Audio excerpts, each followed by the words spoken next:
Oke, semuanya kita ketemu dengan Yoga Pratama Hidayat. Sebelumnya, Ana yang ngucapin salam dulu. Assalamualaikum warahmatullahi wabarakatuh. Eh, Sebelumnya kita kan udah ngejelasin nih tentang atom Niels Bohr. Ana bakalan ngejelasin sedikit tentang apa sih sistem periodik unsur. Kemarin baru aja sih sebenarnya. Kita udah ngejelasin tentang struktur atom. Habis itu kita ngejelasin tentang sistem periodik unsur. Pada sistem periodik unsur ada dua dua hal yang lo semuanya harus ketahui, yaitu periode. Jelek sekali. Periode anggap aja bagus ya, karena tulisan jelek itu berbanding terbalik dengan ketampanan. Iya. Terus golongan nih. Nah, periode dan golongan itu merupakan dua unsur yang saling berkaitan dalam periode unsur. Apa itu periode dan apa itu golongan? Sebelumnya, kita harus ketahui nih, sistem periode unsur ada periode yang definisinya adalah jumlah kulit yang dimiliki oleh suatu unsur. Jadi jumlah kulit yang dimiliki oleh suatu unsur itu merupakan periode. Kulitnya berapa nih? Kulit 1, kulit 2, kulit 3. Nah, kita udah belajar ya sebelumnya tentang si atomnya si Niels Bohr mengenai kulit-kulit. Atom Niels Bohr atau Rutherford Niels Bohr dong. Ada K, ada L, jelek sekali. Anggap aja bagus. Ada M, ada N ya. C. Anggap aja bagus dah.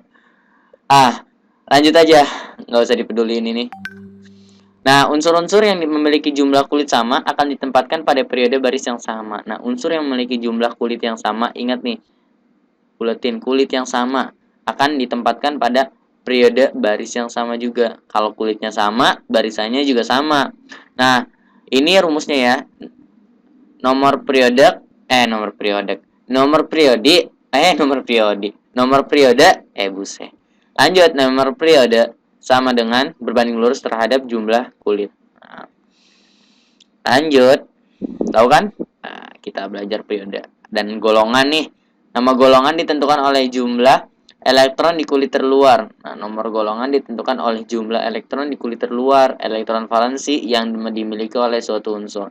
Nah, namanya elektron valensi ya. Elektron valensi itu merupakan kulit terluar. Itu elektron valensi. Kulit yang terluar nih atau elektron yang terluar. Nah, itu. Nanti kita bahas tentang lebih lagi ya tentang golongan unsur. Ntar lebih dikembangkan lagi oleh para ilmuwan. Nah, lanjut ya, unsur yang memiliki jumlah elektron valensi sama akan ditempatkan pada golongan yang sama. Ini ingat nih, ingat kata kuncinya ya. Memiliki jumlah elektron valensi sama akan ditempatkan pada golongan yang sama juga. Lanjut, kayaknya seperti harus diubah nih. Yang mana nih warnanya ya? Nah, ini aja dah. Penentuan nomor golongan yang sangat ditentukan oleh distribusi elektron pada Nah, pada elektron ini kita kenal. Nah, namanya ada S, ada P, ada D, ada F. Apa sih SPDF? Nah, ini merupakan nomor golongan yang sangat ditentukan oleh distribusi elektron nomor golongan. Nah, ntar kita jelasin tentang SPDF itu apa sih? Lanjut aja, terdiri dari unsur-unsur blok S. Nah, itu tadi kan S kan ya. Nah, ini kita jelasin tentang blok S, blok P. Apa sih itu? Nah, yaitu unsur-unsur yang elektronnya terdiri terakhirnya maksudnya berada pada subkulit S dan P. Nama-nama golongan utama adalah sebagai berikut. Nah, golut nih, golut bukan golput ya, golut. Nah, ada 1A, ada 2A, ada 3A, ada 4A. Ini golongan-golongan utama sih sebenarnya. Golongan utama, golongan 5A. Golongan 1A itu apa sih? Golongan alkali nih. Golongan 2A apa sih? Alkali tanah. Nah, ini jadi setiap golongan itu punya penamaan tersendiri. Ada boron, ada karbon, golongan 4A, golongan 5A, ada nitrogen, golongan 6A, ada oksigen, golongan 7A, ada halogen, golongan 8A, ada gas mulia. Nah, jadi setiap golongan ini mempunyai penamaan tersendiri. Oke, ingat ya. Jadi setiap golongan punya penamaan sendiri. Ada alkali, alkali tanah, boron, karbon, nitrogen, oksigen, halogen, dan gas mulia. Jadi gas mulia ini adalah unsurnya stabil ya, stabil ini. Nah, golongan transisi pada golongan B itu terdiri dari unsur-unsur blok D. Blok D nih, tadi kita udah jelas tentang S, sekarang blok D. Yaitu unsur-unsur yang elektronnya, kata kuncinya, elektron terakhirnya berada pada subkulit D. Nah, aturan penentuan nomor golongan unsur transisi adalah, aturan penentuannya itu nomor golongan unsur transisi adalah penentuannya nomor golongan jumlah elektron S tambah D. Ini penentuan nomor golongan unsur. Nomor golongan dibubuhi huruf B. Apa sih itu? Coba deh. Kita lanjut terlebih dahulu. Beberapa contoh konfigurasi unsur transisi adalah, contoh-contoh konfigurasi unsur transisi ini udah diketahui banget nih. Ini kata kuncinya nih. Ini kata kuncinya. Kalau kita nemuin ini nih, kata kuncinya elektron valensi NS2 dan sebagainya, ini sebenarnya ada pada Kurtilas, tapi KTSP belum belajar. Kalau KTSP masih konfigurasi 2 terus 4, tahu ya? 4 terus 8. Tahu kan? Ya, ini dia nih. Kalau KTSP belajar tentang ini nih. Set anggap aja bagus. Nah, golongan 3B itu NS2. NS2 ini merupakan elektron valensi. Nah, merupakan nomor elektronnya S. Tadi kita udah belajar blok S ya maksudnya. Nah, ini tuh salah satunya. Kata kuncinya ada di sini. Kalau kita udah tahu teori, tinggal langsung praktek aja. Nah, lanjut ya.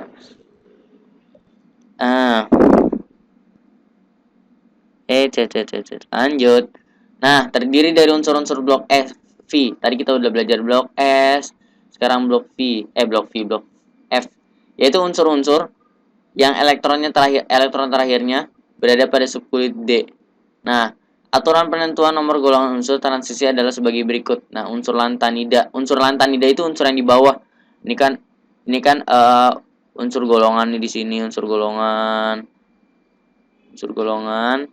Terus di sini ada lagi unsur golongan lagi. Nah, lantanida itu ada di sini nih. Di sini nih lantanida. Kalau konsepnya gini lah, gini konsepnya. Gitu. Ini lantanida di sini nih. Lantanida. Nah, yaitu unsur yang elektron terakhirnya berada pada subkulit 4F. Nah, unsur aktinida, ada di sini ada lantanida dan aktinida. Nah, unsur yang elektronnya berakhir pada subkulit 5F. Nah, ini merupakan konfigurasi elektron juga sama. Ini pengecualian dari unsur-unsur yang sebelumnya. Nah, kemudian lanjut aja.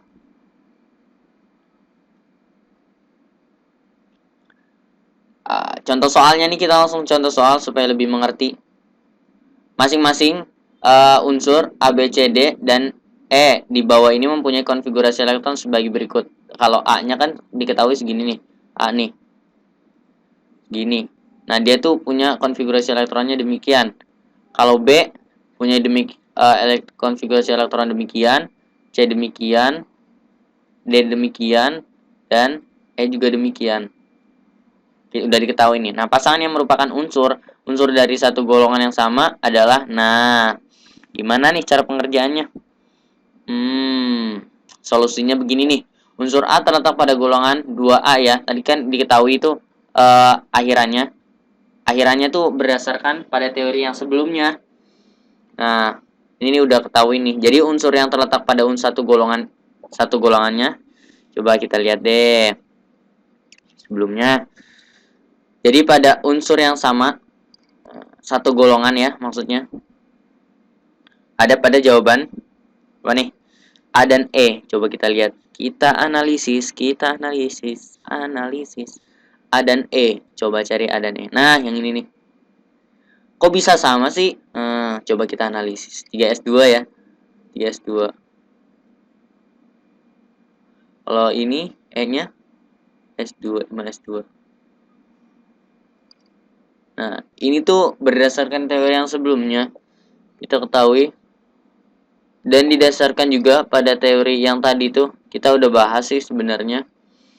Karena keterbatasan ilmu aneh, jadi aneh bisa aja ngebahas, cuman takut-takut belibet-libet ya.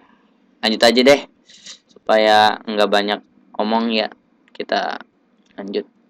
Oke.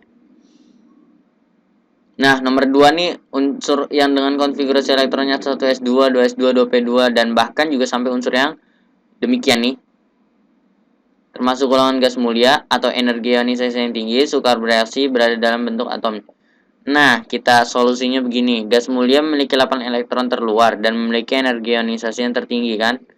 Nah, gas mulia sangat sukar bereaksi dan berada dalam bentuk atom, bukan molekul. Jadi gas mulia ini udah stabil loh, udah stabil.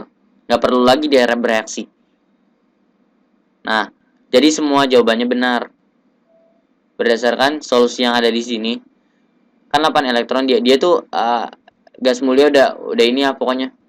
Nah, jadi elektron valensinya tuh ini 2 ditambah 6 berapa? 8 kan ya? Nah, jadi elektron valensinya itu ada 8. Sedangkan yang elektron valensinya 8 merupakan gas mulia. Nah, siloveda. Nah, gitu. Ini dia pembahasannya. Mungkin demikian dari aneh. Kalau ada salah-salah kata ya dimohon maaf. Ini ya karena nggak bisa ditanya, ya udah. Kalau nggak ngerti diulang-ulang, kalau nggak ngerti juga diulang lagi sampai ngerti. Sebelumnya mohon maaf. Aneh akhiri. Assalamualaikum.